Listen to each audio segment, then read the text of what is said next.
I felt like I wanted to tell a contemporary Southern story that wasn't simply about race. And it's very hard in the South because race is such an issue.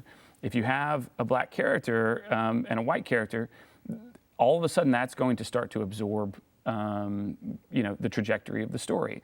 In Mud, for instance, that happened to be a community where on that river,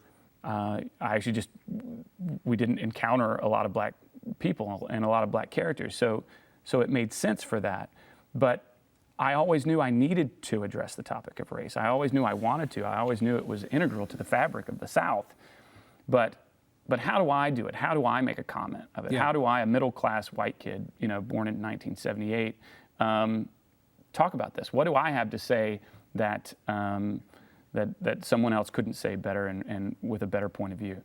When Loving, came to my attention, it felt like the right story. It felt like the right time. I identified greatly with Richard Loving. He reminded me very much of my grandfather, who obviously was not in an interracial relationship, but was very much this type of man. Yep. And I could see how painful it would be for that type of man to have to enunciate his love for his wife in the public. That just seemed like a torturous thing for someone like my grandfather and definitely someone like Richard.